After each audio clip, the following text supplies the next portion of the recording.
खबरों को विस्तार से। फेसबुक फ्रेंड्स मिलने हिंदुस्तान से पाकिस्तान गई अंजू ने अब वहां धर्म परिवर्तन कर अंजू से वो फातिमा बन चुकी है। राजस्थान के अलवर से पाकिस्तान पहुंची अंजू ने धर्म परिवर्तन कर लिया। अंजू इस्लाम अपनाकर अब फातिमा बन गई। अंजू और नसरुल्लाह का वीडियो सोशल मीडिया पर वायरल है।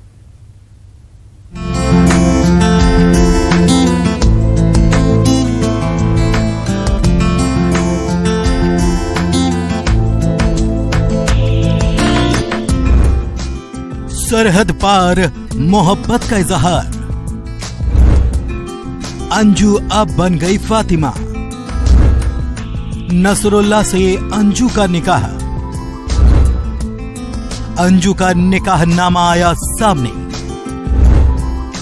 अब तक क्यों झूठ बोल रही थी अंजू? क्या अब भारत आएगी अंजू? पाकिस्तान से नेपाल के रास्ते हिंदुस्तान आई सीमा हैदर की कहानी अभी खत्म भी नहीं हुई कि राजस्थान के अलवर की रहने वाली अंजू पाकिस्तान पहुंच गई। अंजू के पाकिस्तान पहुंचने की खबर जैसे ही मीडिया में आई सनसनी मच गई। कयास लग रहे थे कि आखिर अंजू भारत आएगी कैसे, उसके वतन वापसी का रास्ता क्या है। इन तमाम जद्दोजहद के बीच पाकिस्तान से खबर आई कि अंजू अब फातिमा बन चुकी है। उसने अपने प्यार को कबूल कर लिया है। सरहद पार कर अंजू ने नसरुल्लाह से निकाह कर लिया है। अंजू और नसरुल्लाह के निकाह का बाकायदा एक निकाहनामा भी सामने आ चुका है, जिसमें अंजू ये कह रही है कि उसने अपनी मर्जी से नसरुल्लाह से निकाह कर लिया है। इसके लिए वो किसी दबाव में नहीं है। यही नहीं, अंजू ने बताया कि पहले वो क्रिश्चियन थी और अब इस्लाम को उसने कबूल कर लिया है। सोशल मीडिया पर अंजू नसरुल्लाह का एक वीडियो भी खूब वायरल हो रहा है। इस वीडियो में अंजू और नसरुल्लाह दिखाई दे रहे हैं। वीडियो को प्री वेडिंग स्टाइल में शूट कराया गया है, जिसमें वो पाकिस्तान के शहर में घूमते हुए नजर आ रहे हैं। इधर अंजू की शादी की चर्चा के बीच उनके घर वालों का कहना है कि अंजू की दिमागी हालत ठीक नहीं है। क्योंकि मैं काफ़ी समय से मैं अपने इधर रह रहा हूँ, अपने घर में आकर के। मेरा मकान खाली पड़ा हुआ था, इसलिए मैं अपने मकान पे यहाँ रह रहा हूँ। बेटी पहले यहीं रहती थी टेकन? नहीं, बेटी को तो 20 साल पहले मैंने मैरिज कर दिया, तो बेटी जाने वो दामाद जाने। मेरा कोई उनसे संबंध नहीं है। अलवर में किया, वो भिवाड़ी में किया था शादी, और काफ़ी समय हो गया, मेरे ख्याल से 20 साल हो गया है। हाँ जी। टेकनपुर कब से नहीं आए हो? टेकनपुर से मेरे ख्याल से मैं बुलाती नहीं, मैं कोई संपर्क नहीं रखता हूँ उससे। वो सन की टाइप की लड़की, सन की टाइप की लड़की है, कुछ उससे मेंटली डिस्टर्ब है वो लड़की। फेसबुक फ्रेंड से मिलने हिंदुस्तान से पाकिस्तान गई अंजू ने अब वहां धर्म परिवर्तन कर वो फातिमा बन चुकी है, जिसको लेकर लोगों ने अलग अलग प्रतिक्रिया दी है। ये प्यार करते हैं, ये नाटक है फालतू में, इसको अय्यासी कहते हैं। इन औरतों को ये समझ में नहीं आ रही, 2-2, 3-3, 4-4 बच्चों की माँ होकर अगर ये कर रही हैं, तो आज की ये नई पीढ़ी क्या करेगी? ये मेरे हिसाब से देखा जाए तो जैसा सीमा हैदर हम लोग के देश आई और जो दूसरी थी वो पाकिस्तान गई हैं, तो इस वजह से हम आगे वाले जो जनरेशन होंगे इसमें बहुत सारा वो हो जाएगा कि आगे वाली जनरेशन वही कहेंगे कि ऐसा तो बहुत सही हो रहा है। अगर इनको सपोर्ट दे दिया जाए तो ऐसा कि आगे चल के ये ठीक ही हो रहा है, तो वो और ज़्यादा बढ़ेगा। मुझे तो ठीक लग रहा है, ज़्यादा कुछ नहीं बोलना चाहिए। मुझे लग रहा है कि प्यार करने वाले को मतलब इतना निगेटिव वे में नहीं लेना चाहिए, पॉजिटिव वे में सपोर्टिंग करना चाहिए। अंजू ने पहले कहा था कि वो बस अपने फेसबुक फ्रेंड से मिलने जा रही थी और कुछ दिनों में वापस लौट आएगी, लेकिन अब अंजू के निकाह की खबरों ने कई सवालों को जन्म दे दिया है कि आखिर वो अब तक झूठ क्यों बोल रही थी। सवाल ये भी कि क्या वाकई अंजू और नसरुल्लाह का निकाह हो चुका है? क्या वाकई अंजू ने इस्लाम धर्म कबूल कर लिया है, या इसके पीछे भी कोई फरेब है जो पाकिस्तान की तरफ से परोसा जा रहा है? आने वाले वक्त में इस बात का भी खुलासा हो ही जाएगा। Bureau report, news 18। यूं तो दिल्ली में संसद का सत्र चल रहा है, लेकिन सत्र में सिर्फ और सिर्फ हंगामा ही हंगामा नजर आ रहा है। विपक्ष हमलावर है, सवाल दाग रहा है, जवाब मांग रहा है, कह रहा है सदन में मणिपुर के मसले पर लंबी चर्चा की जानी चाहिए, सारे काम बाद में, पहले इस मुद्दे पर बात की जाए। वहीं बीजेपी भी विपक्ष पर हमलावर है और चर्चा की बजाय सिर्फ और सिर्फ हंगामा करने के आरोप लगा रही है। लेकिन इस बीच पीएम मोदी ने विपक्ष पर तल्ख टिप्पणी की और कह दिया कि वैसे तो ईस्ट इंडिया कंपनी ने भी अपने नाम में इंडिया लगाया था। देखिए रिपोर्ट। संसद सत्र के दौरान फिलहाल तो सिर्फ और सिर्फ हंगामा ही हंगामा नजर आ रहा है। विपक्ष मणिपुर में महिलाओं को नग्न कर निकाली गई परेड और वहां के बिगड़े हालात पर विस्तृत चर्चा पर अड़ा है। चाहता है कि प्रधानमंत्री को मामले में सदन में बयान देना चाहिए, लेकिन विपक्ष के आरोप पर सत्ता में बैठी बीजेपी बोल रही है कि चर्चा तो हम भी चाहते हैं, लेकिन विपक्ष इस पर केवल और केवल हंगामा कर सियासत में लगा है। वहीं अब इस मामले में प्रधानमंत्री मोदी ने न केवल विपक्ष को आड़े हाथों लिया है, बल्कि विपक्षी एकता पर भी ऐसा तंज कसा कि सब तिल मिला गए। बीजेपी संसदीय दल की बैठक में पीएम मोदी ने विपक्ष पर तल्ख टिप्पणी करते हुए कहा है कि ऐसा दिशाहीन विपक्ष कभी नहीं देखा। केवल इंडिया लगाने से नहीं हो जाता, क्योंकि ईस्ट इंडिया कंपनी ने भी अपने नाम में इंडिया लगाया था। विपक्ष बिखरा हुआ और हताश है। इंडियन मुजाहिदीन के नाम में भी इंडिया आता है। इधर संसदीय दल की बैठक में पीएम की इस तल्ख टिप्पणी पर कांग्रेस से भी जवाब आया। कांग्रेस की तरफ से राहुल गांधी ने ट्वीट करते हुए लिखा है कि आप हमें जो चाहे बुलाएं, मिस्टर मोदी, हम भारत हैं। हम मणिपुर को ठीक करने में मदद करेंगे और हर महिला और बच्चे के आंसू पोंछेंगे। हम वहां के सभी लोगों के लिए प्यार और शांति वापस लाएंगे।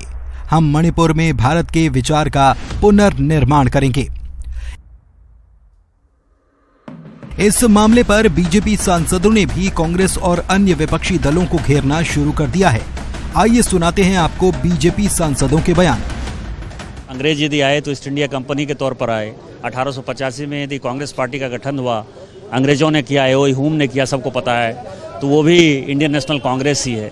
यदि मुजाहिदीन अपने आप को कहते हैं तो इंडियन मुजाहिदीन कहते हैं। जो हमने बैन किया है पीपुल्स फ्रंट को, जो है पीएफआई को, तो वो भी अपने को इंडिया करते हैं। तो इंडिया जहाँ नाम जोड़ने का मतलब आज के देश में जो फैशन बन गया है, वो फैशन जो अर्बन नक्सल हैं, जो नक्सलवाद हैं, चूँकि हम जिस राज्य से आते हैं नक्सलवादियों को सबसे ज़्यादा हमने झेला है, तो वो अपने आप को लेजिटिमेट करने के लिए इंडिया नाम जोड़ देते हैं। तो ये सभी अर्बन नक्सलवादी हैं और सारे अपोजिशन इतने टूटे हुए मरे हुए हैं कि वो मुकाबला नहीं कर सकते भारत में, मतलब भारतीय जनता पार्टी का, इसलिए उन्होंने इंडिया नाम डाल दिया है। जो विपक्ष अपनी हताशा निराशा दिखा रहा है, बेसिकली इनको चर्चा करना ही नहीं है। इनको तो बस एक हंगामा खड़ा करना है ताकि सरकार के कामकाज को बाधा डाले। ये नाम रख लेने से I.N.D. ऐसे तो इंडिया शब्द अपने नाम में जोड़ लेने से ये तो पता चलता है ना कि आपको यूपीए से क्यों नफरत हो गई, आपको अपने नाम कांग्रेस से क्यों नफरत हो गई। तो ये सारी चीजें हैं। चूंकि ये मणिपुर पे इनको बात करनी नहीं है, राजस्थान पे बात करनी नहीं है, छुपाना है, और हम देखते हैं इसको हम कैसे हैंडल। हालांकि विपक्षी दल भी पीछे नहीं है। इस मामले में बसपा के सांसद की तरफ से बयान आया। अमरोहा के सांसद कुंवर दानिश अली ने कहा, मणिपुर पर आखिर पीएम क्यों नहीं बोल रहे। सवाल मणिपुर का है, डाइवर्ट मत कीजिए। कहीं सीमा भाभी को ले आएंगे, कहीं अंजू भाभी को ले आएंगे। सवाल मणिपुर का है। मणिपुर में जो हमारी माता बहनों की जो अस्मिता लूटी गई आपकी सरकार के अंदर, उस पर आकर के जवाब दीजिए। सवाल यह है, डाइवर्जनरी टैक्टिक से काम नहीं चलेगा। मैंने कहा कि तुकबंदी से काम नहीं चलेगा। प्रधानमंत्री का काम तुकबंदी का नहीं है। प्रधानमंत्री का काम है देश को चलाने का, देश की 140 करोड़ जनता को न्याय दिलाने का। मणिपुर के लोग हमारे भाई बहनें हैं जिनके की इज्जतें लूटी गई, जिनका मर्डर हुआ है वहां। वहीं कांग्रेस के राष्ट्रीय महासचिव तारिक अनवर का कहना है कि बीजेपी को ये उम्मीद नहीं थी कि सारे विपक्षी दल एक हो जाएंगे। बीजेपी अब घबराने लगी है। मुझे तो हंसी आती है उनकी सोच पर, और मतलब इसी इंडिया का इस्तेमाल उन्होंने कितनी बार किया होगा। वोट फॉर इंडिया उन्होंने मांगा है और आज उसी इंडिया के बारे में अगर कहते हैं इस तरह की बात, तो अफसोस आता है उनकी सोच पर, उनके विचार पर। और मैं समझता हूं कि ये सब घबराहट में बोला जा रहा है। उनको ये उम्मीद ही नहीं थी कि ये विपक्ष का एक मजबूत संगठन तैयार हो जाएगा या एक गठबंधन तैयार हो जाएगा। तो इसलिए कभी ईस्ट इंडिया की बात करेंगे, कभी कहेंगे ये लोग हताश हैं, कभी कहेंगे ये भ्रष्ट हैं। तो जो उनके मुंह में आता है वो बोलते हैं लोग। कुल मिलाकर मणिपुर जैसे गंभीर मामले को लेकर पक्ष और विपक्ष के बीच की तकरार एक नई दिशा की तरफ मुड़ती नजर आ रही है। बीजेपी अब विपक्षी दलों के नए गठबंधन इंडिया को टारगेट करने लगी है, जबकि मणिपुर में हालात अब भी सामान्य नहीं हुए हैं।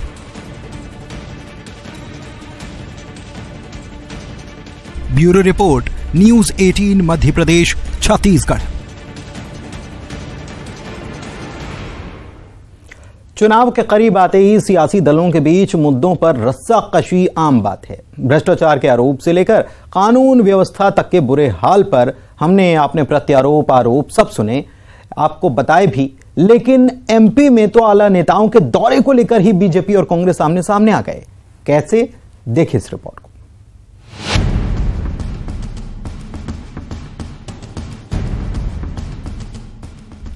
हर चुनाव में हर पार्टी के लिए अहम होते हैं उसके की पर्सन्स, यानी कि पार्टी के बड़े कद के नेता।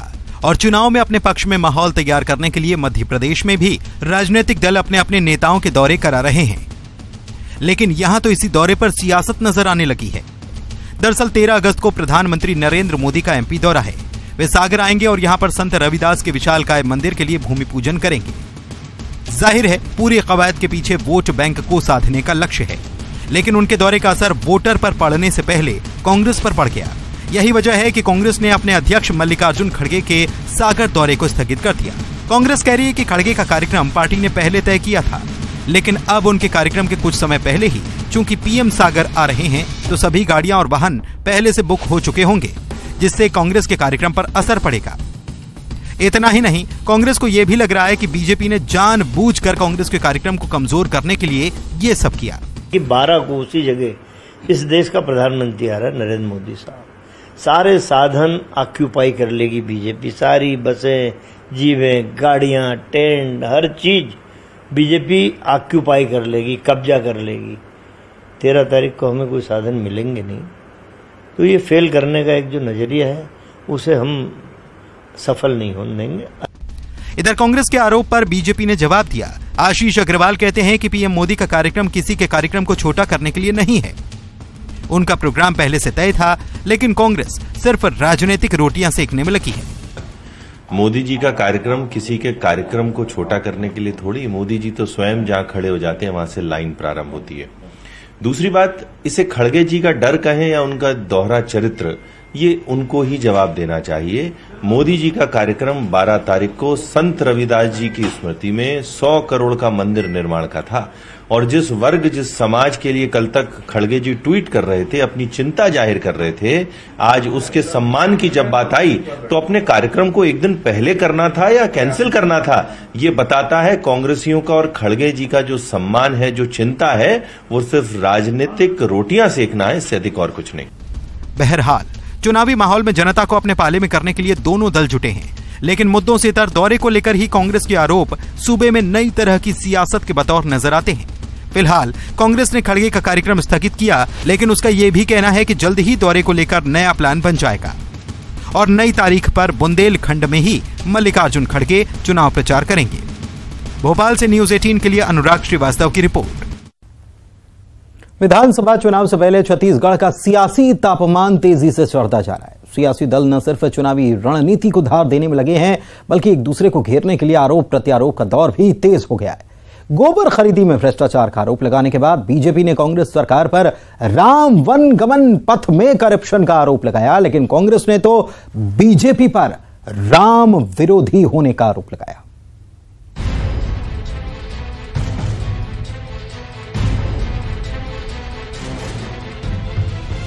चुनावी साल में सियासत उबाल मार रही है।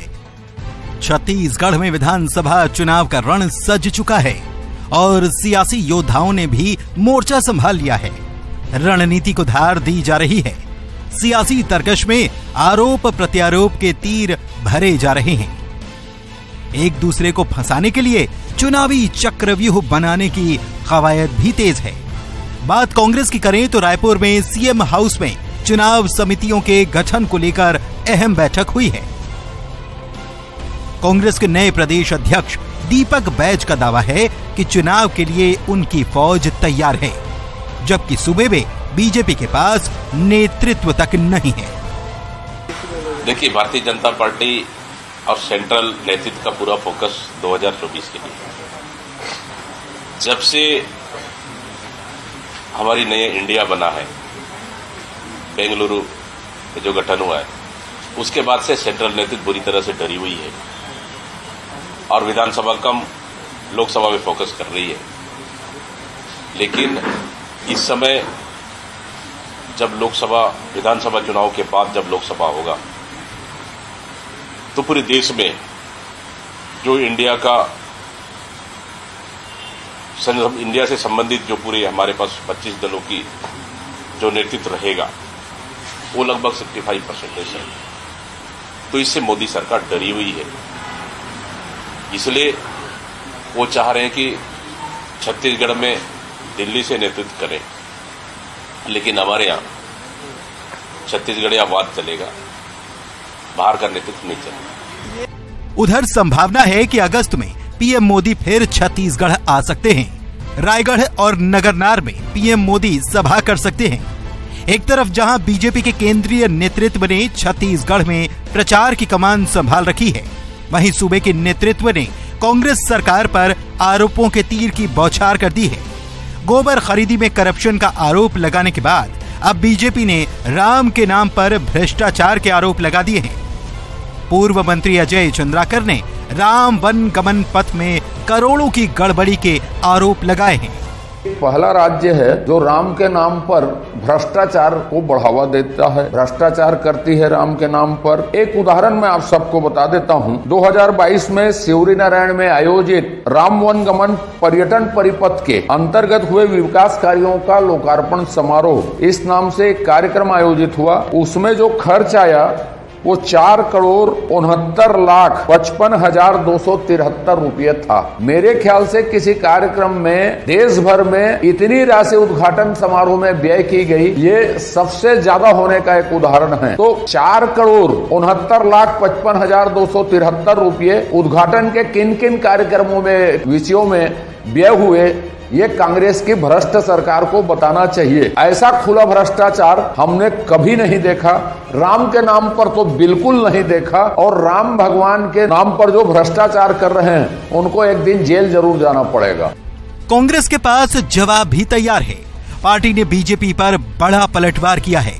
कांग्रेस ने बीजेपी को ही राम विरोधी बता दिया है। 15 साल में राम वन पथ का ध्यान नहीं दिया गया, माता कौशल्या के मंदिर का जीर्णोद्धार नहीं किया गया और सलमान खान और करीना कपूर के पीछे करोड़ों रुपए उड़ाने वाले भाजपा के लोग आज मर्यादा पुरुषोत्तम श्री राम जी के नाम से खर्च की गई राशि पर घोटाला का आरोप लगा रहे हैं। दुर्भाग्यजनक है। यही भाजपा का राम विरोधी होने का प्रमाण है। वो भाजपा जो हमेशा राम जी के नाम से राजनीति करती है, चंदा लेती है, वोट लेती है और देश की जनता को गुमराह करती है। आरोप प्रत्यारोप के बीच कांग्रेस ने नए मतदाताओं को साधने के लिए बड़ा दांव खेला है। CM Bhupesh Baghel first time voter से संवाद करने वाले हैं। इसके लिए एक कैंपेन लॉन्च किया जा रहा है जिसका नाम है my first vote to Bhupesh Baghel. करीब 5 लाख नए वोटर्स को साधने के लिए ये एक बड़ा सियासी दांव माना जा रहा है। जाहिर है चुनावी साल में बीजेपी और कांग्रेस फुल एक्शन मोड में हैं। हर मुद्दे पर जमकर सियासत हो रही है और सियासत के लिए नए मुद्दे भी बनाए जा रहे हैं। ममता लांजेवार के साथ युगल तिवारी, न्यूज़ 18 रायपुर। और बड़ी खबर इस वक्त आपको बता रहे हैं, 15 दिन में दूसरी बार अमित शाह आ रहे हैं भोपाल। अमित शाह के भोपाल दौरे को लेकर हलचल तेज हो गई है। कई बड़े नेताओं को इस दौरे के दौरान अहम जिम्मेदारी मिल सकती है। चुनाव सामने है और इसीलिए लगातार अमित शाह दौरे पर दौरा कर रहे हैं और 15 दिन में दूसरा उनका ये दौरा है। न्यूज़ 18 ने कल ही जिम्मेदारी को लेकर भी जानकारी दे दी थी। 15 से ज्यादा समितियों की कल घोषणा भी हो जाएगी। जो चुनाव को लेकर समितियां बनी हैं, इसकी घोषणा हो जानी है, क्योंकि अब वो वक्त आ गया है जब समितियों को अपना काम शुरू कर देना चाहिए और इस लिहाज से 15 से ज्यादा समितियों की कल घोषणा संभावित है। समितियों के प्रमुखों के नाम तय कर दिए जाएंगे। कल बैठक होनी है, देर रात तक ये बैठक चलेगी और कल की बैठक में अंतिम मुहर लग जाएगी और इस बैठक में सिंधिया, कैलाश विजयवर्गीय, प्रहलाद पटेल को भी बड़ी जिम्मेदारी इसमें दी जा सकती है। तो 15 दिन में दूसरी बार भोपाल अमित शाह आने वाले हैं और इसके लिए पूरी तैयारियां कर ली गई हैं, चाहे वो पार्टी स्तर पर हो, चाहे उनके दौरे को लेकर सुरक्षा व्यवस्था को देखते हुए हो।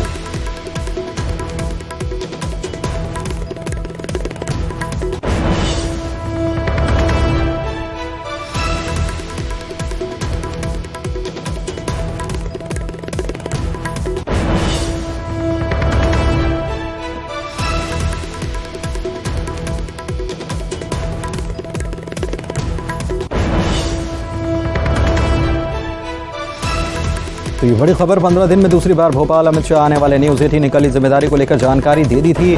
इस वक्त की ये बड़ी खबर है। 15 से ज्यादा समितियों की कल घोषणा भी हो जाएगी। बैठक होनी है और लंबी बैठक चलनी है, देर रात तक बैठक चलनी है। अमित शाह रात्रि विश्राम भी भोपाल में ही करने वाले हैं और 2 दिनों के लिए सुरक्षा व्यवस्था पूरी तरह से अलर्ट पर रखी गई है। कल की बैठक में अंतिम मुहर लग जाएगी। जो चुनाव को लेकर समितियां बननी है इसको लेकर, और माना यह जा रहा है कि चाहे वो प्रहलाद पटेल हो, ज्योतिरादित्य सिंधिया हो या कैलाश विजयवर्गीय, इन सभी ये बड़े बड़े चेहरे हैं और इनको बड़ी अहम जिम्मेदारियां चुनाव को देखते हुए दी जा सकती हैं। अमित शाह आ रहे हैं और ये 15 दिन में दूसरी बार उनका ये दौरा है। कल ही जिम्मेदारी को लेकर न्यूज़ 18 जानकारी भी दे चुका था। 15 से ज्यादा समितियों की घोषणा कल हो जाएगी और प्रमुखों के नाम भी तय कर दिए जाएंगे। उन पर मोहर कल लगाने का काम होगा। कल की बैठक में अंतिम मोहर लगाने का काम होने वाला है।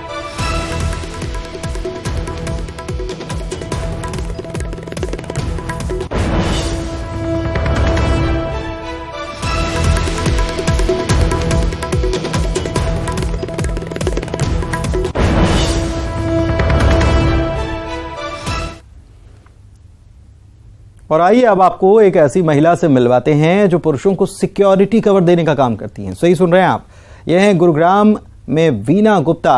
क्या है इनका काम और कैसे दूसरों के लिए ये एक मिसाल हैं, आइए देखते हैं रिपोर्ट।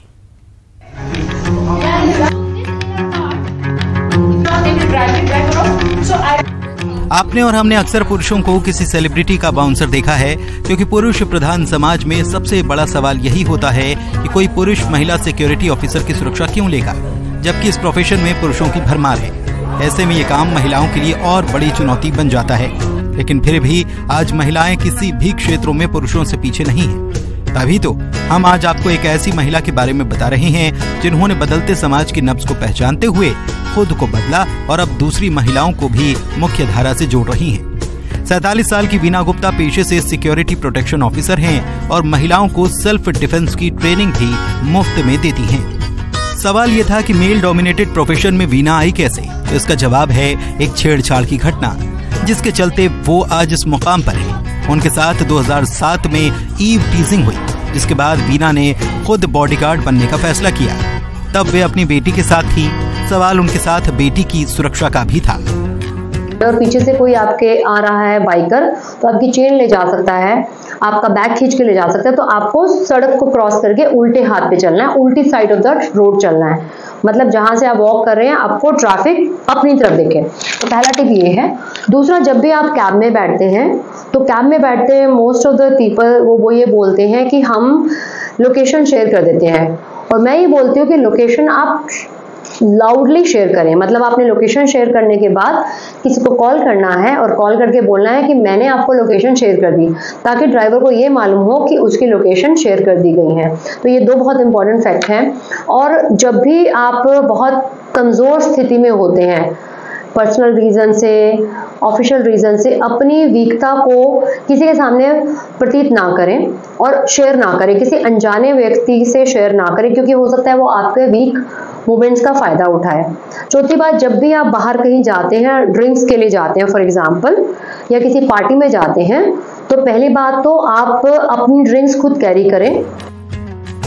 हालांकि वीना बचपन से दबंग रहीं और इसीलिए उन्हें इस काम में हिचकिचाहट नहीं हुई। सेक्टर 56 में रहने वाली वीना का US based American bodyguard company से टाई अप है। इसके माध्यम से वो विदेश में अपनी सर्विस देती हैं। इसके अलावा जब कोई विदेशी इंडिया आता है तो कंपनी के माध्यम से एनआरआई को भी बॉडीगार्ड की सर्विस दी जाती है।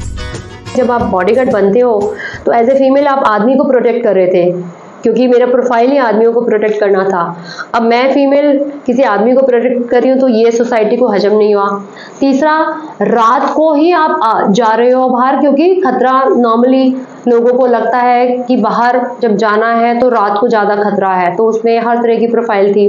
और जितने भी मेरे इंटरनेशनल डेलीगेट्स आते थे वो मोस्टली जो फ्लाइट्स होती है लेट नाइट की होती हैं। तो तीसरी बात थी कि रात को कहाँ से आ रही है। सबसे बड़ा एक समाज का जो स्टिग्मा था कि एक औरत घर से बाहर निकली, आदमियों को प्रोटेक्ट कर रही है, बॉडी बड़ी नहीं है तो कुछ गलत काम ही कर रही होगी। तो ये बहुत ही बड़ी एक बाधा थी। इसके साथ ही वीना WESS यानी कि women empowerment security and safety के नाम से NGO चलाती हैं। इसके माध्यम से वे महिलाओं को मुफ्त में सेल्फ डिफेंस की ट्रेनिंग देती हैं। साथ ही बॉडीगार्ड बनने के लिए कई महिलाओं को वे फुल ट्रेनिंग दे चुकी हैं। वीना की उपलब्धियों पर गूगल ने उन्हें सराहा और साल 2022 में गूगल आइकॉन का नाम दिया। गूगल ने जब मुझे आइकन से नवाजा तो एक उन्होंने मुझे खिताब दिया था सेल्फ डिफेंस इंस्ट्रक्टर का, और उनकी एक कैंपेन थी सर्च फॉर चेंज, बोलने से होगा करने से होगा। तो वो सोचिए कि ड्रीम कम ट्रू, क्योंकि मुझे लगा नहीं, जब उन्होंने मुझे बुलाया तो मुझे लगा कोई ऐसे मजाक कर रहा है। फिर मैं वहाँ पे शूट पे गई बॉम्बे में, और जब उन्होंने मुझे बताया कि आपका पोस्टर्स आ गए हैं, मैंने तब भी सोचा कि ऐसे कहीं पोस्टर आया होगा। बट उस समय मुझे मतलब आप मानेंगे नहीं कि रोना आ गया, क्योंकि जब मैंने अपनी पहली होर्डिंग साइबर हब में नेक्स्ट टू विद्या बालन कम से कम 20 फुट की लंबी सी होर्डिंग देखी, तो पहले जब उन्होंने मुझे बताया कि इस लोकेशन पे आपकी होर्डिंग लगी है, आप जाके देखो, तो मैं कॉर्नर में ढूंढ रही थी कि छोटा सा पोस्टर होगा, ऐसे कहीं पे लिखा होगा। मैंने सोचा ही नहीं कि इतनी बड़ी होर्डिंग होगी, तो मैं ढूंढती रही, मुझे नहीं मिला। फिर अचानक से मैंने उसे लेफ्ट करके देखा तो मुझे इतनी बड़ी पूरी दीवार मेरे होर्डिंग से भरी थी। तो उस समय जो मेरे को महसूस हुआ, आई थिंक मैं उसका बखान नहीं कर सकती। वीना बताती हैं कि ऐसी महिलाएं बहुत कम होती हैं जो प्रोफेशन में आती हैं। इसके लिए सबसे ज्यादा जरूरी है घर वालों का सपोर्ट। अगर परिवार के लोग लड़कों की तरह लड़कियों को भी पूरा सपोर्ट करें तो विमेन सेफ्टी का मुद्दा खत्म हो जाएगा और इस पुरुष प्रधान समाज को महिला प्रधान समाज बनने में देर नहीं लगेगी। धर्मवीर शर्मा, न्यूज़ 18, गुरुग्राम।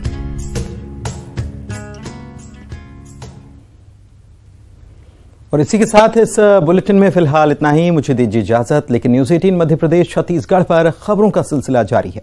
नमस्कार।